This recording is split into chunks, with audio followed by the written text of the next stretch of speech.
les élus, mesdames et messieurs, chers concitoyens, tout d'abord, je voudrais souhaiter la bienvenue à Monsieur le ministre et vous remercier d'être venu ce matin, déambuler avec nous, mais bien sûr assister à cette petite rencontre. Comme vous le savez, c'est important, nous sommes dans une phase assez importante de la campagne et notre mobilisation, c'est la clé de la victoire. Je suis heureuse de vous avoir tous ici rassemblés. Ce matin, l'enjeu, bien sûr, il s'agit de parler des projets, d'expliquer aussi notre projet, mais surtout de dire aussi haut et fort l'arnaque de nos oppositions. Et Monsieur le ministre qui est avec nous ce matin va bien sûr parler des questions liées à la justice. Et sans plus tarder, je vais lui passer la parole.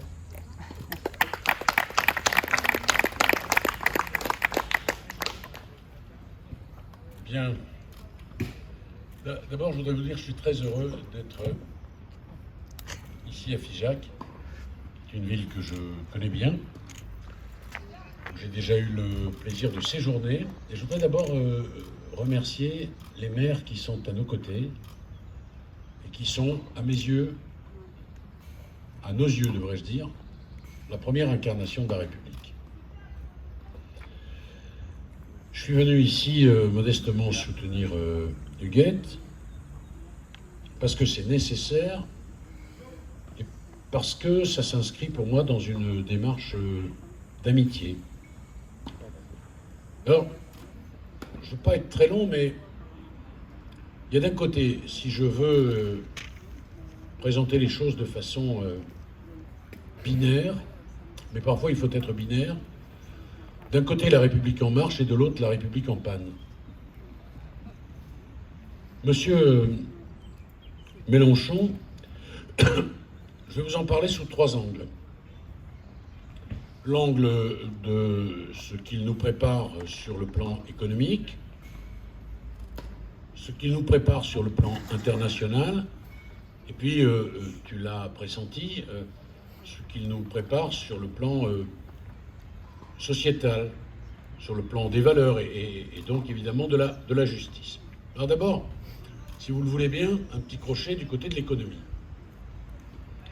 Je voudrais préalablement vous rappeler ce que nous avons fait. Parce qu'il n'est pas possible qu'un morceau avalé n'ait plus de saveur.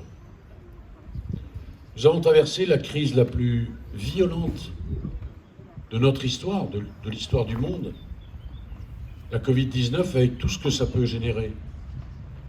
La crainte qu'on ne se parle plus, qu'on ne s'embrasse plus, qu'on ne se voit plus, la crainte de mourir. Et je voudrais vous faire remarquer que, depuis toujours, les populistes se nourrissent de ces peurs. Populistes d'extrême gauche, populistes d'extrême droite.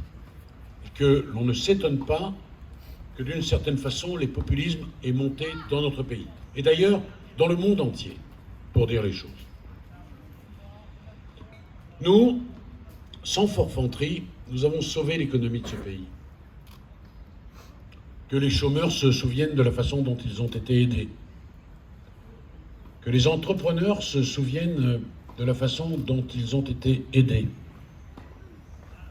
Partout en Europe, on souligne les mesures qui ont été prises en France. Je suis assez bien placé pour le savoir, puisque, vous le savez, la France préside l'Union européenne. C'est la présidence française de l'Union européenne. Et donc, je suis amené à rencontrer mes homologues, les différents ministres de la Justice. Et tous disent à quel point nous avons anticipé la crise sur le plan économique. D'ailleurs, en ce qui concerne la crise, on peut également rappeler les vaccins gratuits, grâce à l'Europe, on va le souligner tout de même, les tests gratuits, et la façon dont notre pays a été sauvé du chaos. Un taux de chômage des jeunes qui n'a jamais été aussi bas.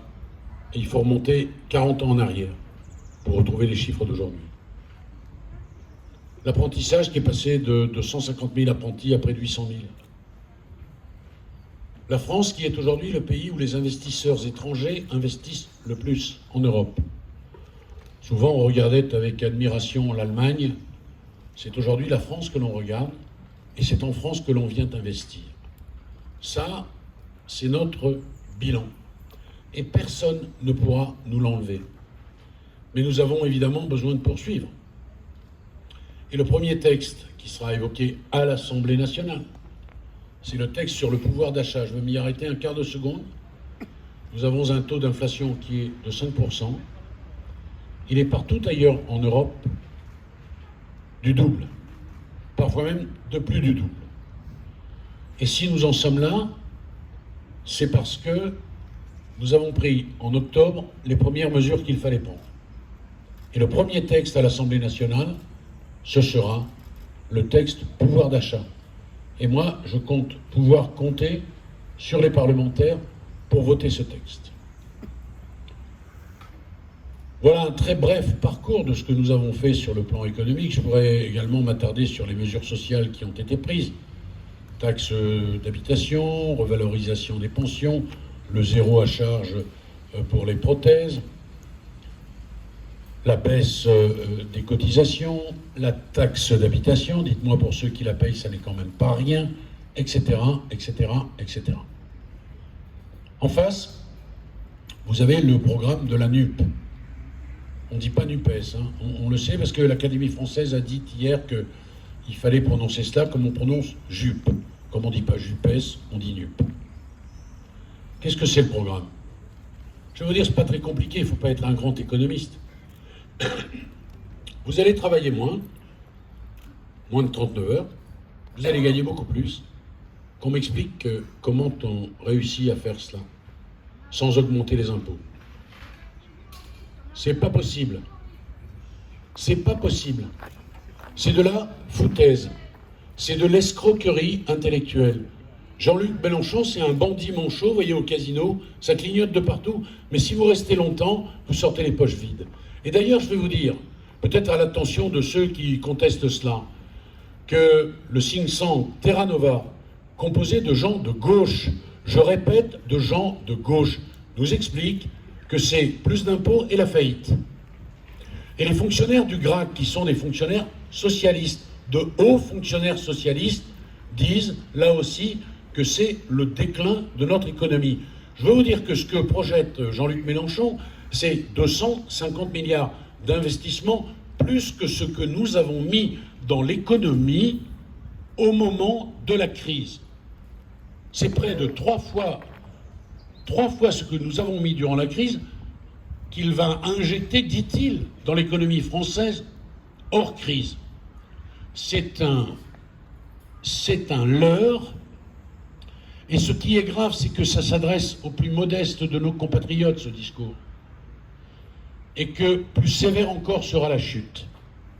Ça, c'est sur le volet économique. Sur le volet international, alors là, pendant que le président Macron négocie avec Mario Draghi, avec le chef du gouvernement allemand, M. Mélenchon veut reconstituer l'alliance bolivarienne. Ah ouais, Cuba, la Bolivie et le Venezuela qu'il vénère tant, surtout quand il était présidé par Hugo Chavez. Bruno Le Maire a dit c'est le Chavez gaulois. Il a eu tort de dire ça, j'aime beaucoup Bruno, mais gaulois ça le rend sympathique. En fait, ses amis et les gens qui l'admirent, ce sont des dictateurs. C'est Bachar el-Assad, c'est Poutine, c'est Chavez, c'est le leader Maximo. Voilà les gens qui l'admirent. Et il préfère, lui, Poutine à Zelensky. Et moi, je préfère Zelensky à Poutine. Sur le plan international, il veut sortir de l'Europe. C'est très clair. Je vais vous rappeler une seule chose. Le plan de relance, c'est l'Europe. Et heureusement que nous avons eu le plan de relance. Demandez à tous nos commerçants. Demandez à tous ceux qui ont été aidés. Enfin, dernier volet, la République morale. Est-ce que l'on a envie de voter pour quelqu'un qui exerce des violences contre des policiers et contre un procureur de la République et qui est condamné pour cela? Est-ce qu'on a envie de voter pour quelqu'un qui traite les policiers de barbares? est-ce que l'on a envie de voter pour quelqu'un qui dit que la police tue? Moi, je suis désolé de vous rappeler que la justice, ça n'est pas au politburo de LFI qu'on la rend, c'est dans un palais de justice. Et que quand les policiers font usage de leurs armes, il faut que la justice dise, et elle seule, s'ils sont en état de légitime défense ou non. Voilà, d'ailleurs, Mélenchon a rendu son verdict, Marine Le Pen aussi. Les extrêmes, toujours les extrêmes. Enfin,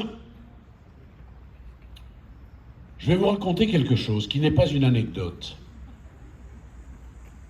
Monsieur Mélenchon, un soir de campagne, il est fatigué, ça peut nous arriver à tous, et à moi le premier. Il y a un jeune homme qui s'approche de lui et qui lui dit « Mais je peux avoir une photo ?» Il dit « Non, je comprends. » L'homme insiste, courtoisement, mais il est insistant. « Je peux avoir ma photo ?» « Non. » Troisième fois, là, Jean-Luc Mélenchon se retourne, il va le voir, il lui dit « Écoute, il le tutoie, il dit « Écoute, je te dois rien, j'ai pas à te filer de photo, voilà, c'est comme ça. Okay. » Voyez-vous, ça, à la limite, à l'extrême limite, je peux l'entendre. Et puis cet homme le suit encore, et une dernière fois, il lui dit « Est-ce que je peux avoir une photo, monsieur Mélenchon ?» Et là, il demande à son garde du corps, à son officier de sécurité, d'aller, je le cite, lui péter la gueule. Voilà ce gentil monsieur. Maintenant, je vais vous dire autre chose. Dans ceux qui sont dans les différentes circos de la NUP, on a par exemple Aymeric Caron,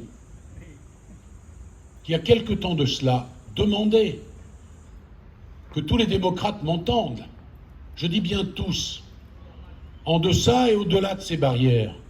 Il demandait un permis de voter, c'est-à-dire qu'il devait considérer qu'il y avait un certain nombre de gens qui ne méritaient pas de voter. C'est joli, non, comme acte de démocratie?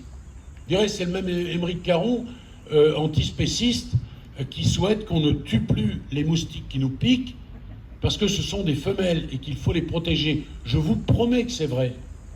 Ensuite, vous avez Sandrine Rousseau, qui veut un délit de non-participation aux tâches ménagères. Hier, j'étais avec une députée, elle me dit « Mais à la maison, c'est mon mari qui fait tout, c'est moi qui vais être poursuivi. » Ensuite, on a des pistes cyclables genrées. Voilà ce qu'on nous propose. Voilà ce qu'il y a. Ensuite, vous avez une autre candidate qui a jeté des parpaings sur les services de police. Et puis, moi, je vais vous dire, et je vais vous faire part de mon témoignage, parce qu'il y a ce que l'on peut dire et il y a ce que l'on a vécu. 22 mois au Parlement, 25 textes portés. LFI, c'est la chienlit. Ils sont contre tout, ils critiquent tout, ils ne proposent rien. C'est des promesses en l'air qui ne verront jamais le jour. Que ceux qui hurlent me donnent une proposition qui a été faite par M. Mélenchon en 22 mois, les 22 derniers mois. Il y a Ruffin qui monte à la tribune avec une boîte à rire. Vous savez, la boîte à meux qu'on avait quand on était gamin. Voilà ce que ça donne à l'Assemblée nationale. Et je le redis, c'est la République en marche ou la République en panne. Maintenant, c'est très clair. Ce qui se profile, c'est que nous allons aller vers des textes importants dans mon domaine. Par exemple, il faut embaucher des magistrats, des greffiers, des assistants de justice, pour faire notamment ce qu'on a fait ici à Figeac, rétablir la justice de proximité, ouvrir un tribunal de proximité, pour ne pas que les gens aient 150 km à parcourir. Ça n'est pas rien. L'ouverture des points justice, 2000 en France, pour que nos compatriotes les plus démunis puissent avoir les premiers conseils. C'est gratuit, c'est confidentiel. Voilà des choses qui ont été faites. Il faut poursuivre ça. Pour poursuivre ça, il faut un budget. Et pour que l'on ait un budget, il faut qu'il soit voté. Et LFI n'a pas voté le budget justice.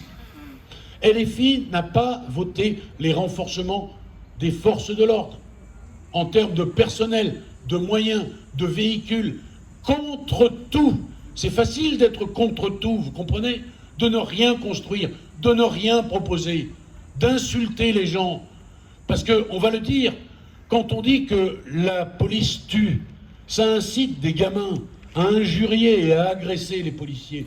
Et il ne faut plus qu'on exige d'eux que ces gamins-là soient respectueux du prof, du pompier, de l'infirmier, du médecin. Voilà ce que l'on instille dans notre société. Moi, je ne veux pas vivre dans une société qui ressemble à ça. Dernière chose, pardon, regardez cette espèce de coalition hétéroclite. Et ça nous intéresse beaucoup. Et en particulier dans cette circonscription. Qu'est-ce qu'on a? LFI, les socialistes, les communistes, les Verts. C'est-à-dire qu'on a une OPA de LFI sur la gauche démocratique, sur la gauche gouvernementale. Il n'y a rien de commun entre LFI et un socialiste traditionnel. D'ailleurs, Madame Delga, par exemple, elle ne veut pas de cette alliance. Et regardez ce que ça donne. Regardez la chienlit vers laquelle on va aller. Écoutez bien. Dans cet accord qu'ils ont signé, qui porte 33 désaccords, pas un, pas deux, 33. Il suffit de le lire, c'est en toutes lettres. Le Parti socialiste refuse l'utilisation de la terminologie violence policière. Le Parti socialiste, le Parti écolo soutiendront l'intensification des livraisons d'armes à l'Ukraine. Jean-Luc Mélenchon n'en veut pas. Le Parti communiste ne s'associera pas à l'objectif 100% renouvelable et à l'abandon des projets EPR. Donc, voilà déjà 3 sujets. Sujet sociétal, comment on regarde la police, qui est un des grands piliers de la République. Comment on échange avec l'Ukraine, qui est un pays agressé par les Russes. Comment on envisage le programme énergétique. Autre sujet, la sortie de l'OTAN. Ils ne sont pas d'accord. Donc je vous dis quelque chose de très clair. Nous, on est la seule force à pouvoir obtenir la majorité. La NUP ne peut pas. Le rêve de Mélenchon d'être Premier ministre, c'est un grand coup de com'.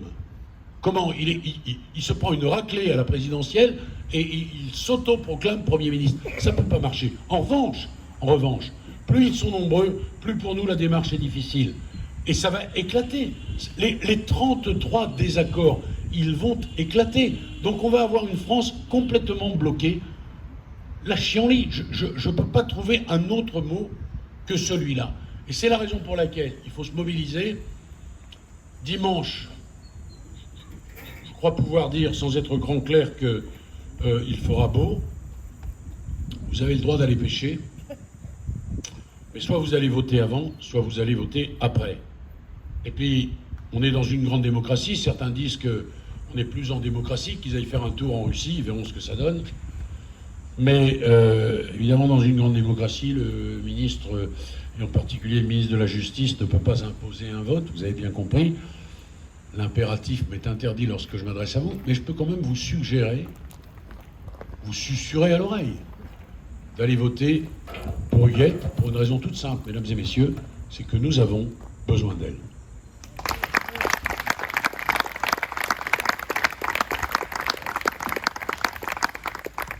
Merci, Monsieur le ministre. Maintenant, on va essayer d'aller boire un coup.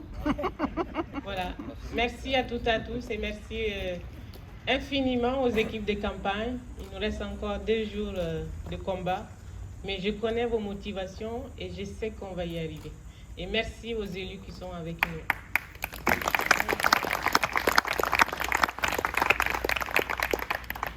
On va boire un coup avec modération. C'est indispensable de dire, surtout que la presse est là, et avec Huguette. Modération et Huguette.